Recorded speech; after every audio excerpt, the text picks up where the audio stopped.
Victorio.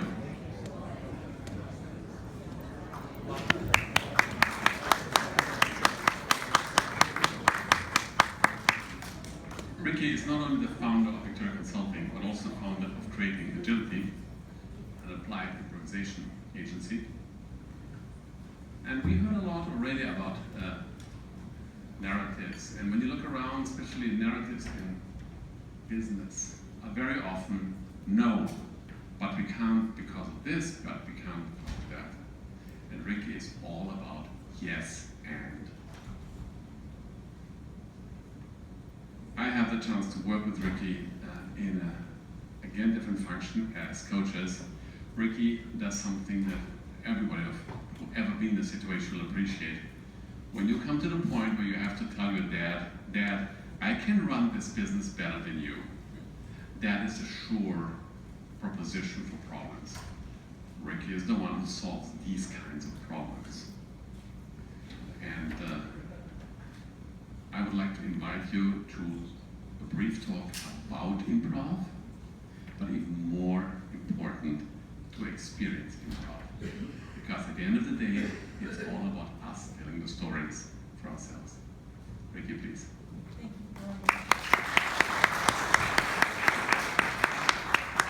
So there's no PowerPoint, there's only a power place. Right here in my light.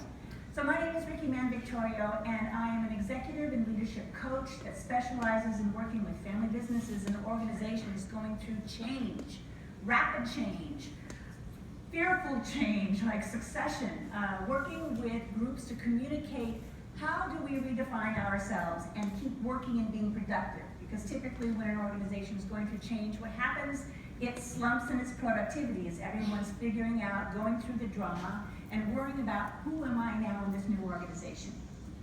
And I get asked all the time, wow, this is incredible. I don't know many people or coaches who do this. How did you train? Well, I have to be truthful and say, well, I didn't get my PhD in psychology.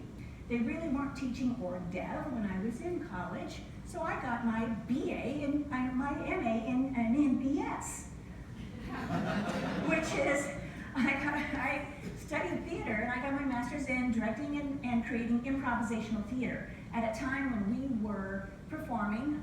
My partner and now husband, we were partners first and then became married later when we thought we knew each other well enough. We would work with a crowd and we'd do improv comedy as a duo and we'd say, how many of you have ever know what improv is? And we'd get like a showing like that. So how many of you know what improv is? That's better than what we used to get when we first started.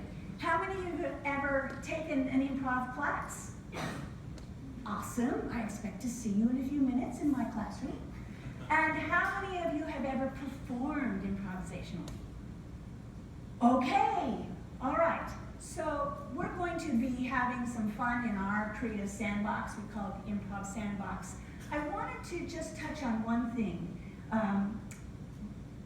that Aaron said this morning that really made me completely tear up what I was going to talk about. I was going to talk about creative flow, and you may hear about it later. But I wanted to touch on an interactive theater piece that took me 15 years to develop.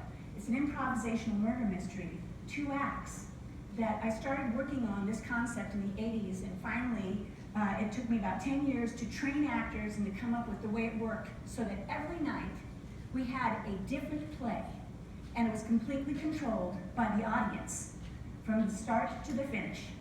So when we talk about interactive gaming, this is actual interactive gaming where the audience affected who was playing, who died, and then they would be by the time we got to the second act, as we warmed them up, so we kept it safe in the first act, they just said, okay, we'll pick this card and we'll pick that card, kind of like Clue. During this intermission, we would warm them up and have a detective talk to them and say, now we're going to help decide who did this. And so in the second act, we got them more involved and they would ask questions and we would have to create scenes to reenact our alibis. And we would have them vote who did it at the end, and we would have to create the reenactment of how the murder was done. And we would do it as a slideshow. which was even more fun. Now, that, I think, is the precursor of the RPG games, the role-playing games. And it was virtual. We would have people come back over and over. So when you talk about creating an activity, they would bring their friends and say, you won't believe this. It's different every night with different actors. And some of the actors have more than one character. And so we had repeat offender t-shirts for all of those who wanted to come back.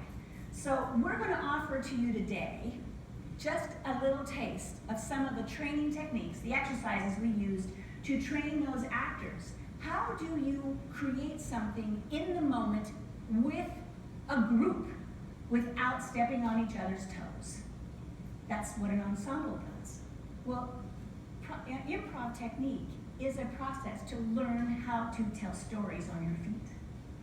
It's a process that gives you a structure, just enough structure, and you've heard about it today, so that you can gleefully and easily play with others and build something you never expected to build.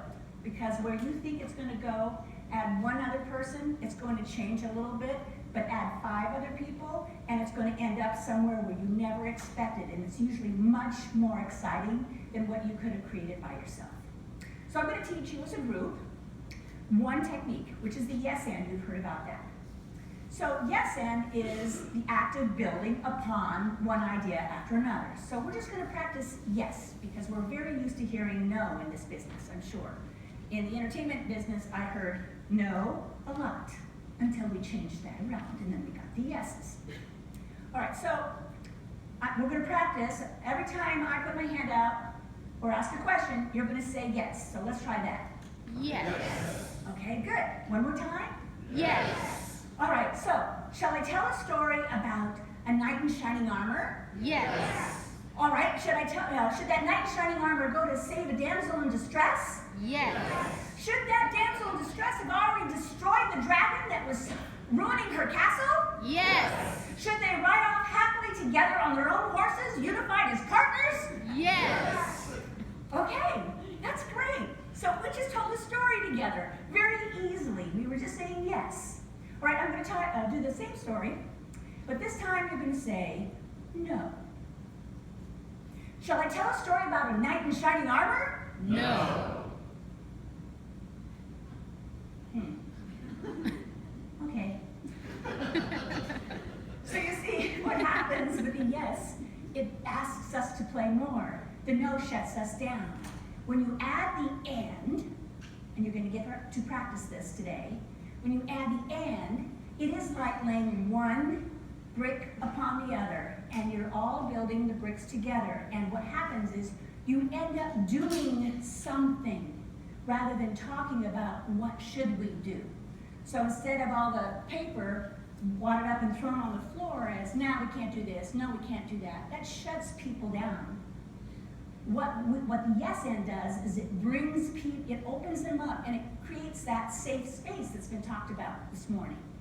It removes the fear. There are no bad ideas. They're all good ideas, and we're going to show you how. And that's how we make our partners look smart.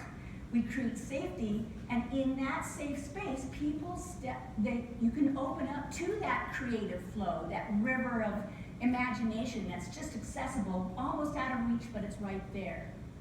And that's what we're trying to do. So we're going to be going down the hall, like the Pied Piper. They're going to follow us, and we have a nice open room, and I invite 25 of you. We might be able to, I think that's about it, for our morning session, and we have an afternoon session. And I promise I will not hurt you. It will be safe. You will have fun. And you might move around just a little bit. So come on, let's go.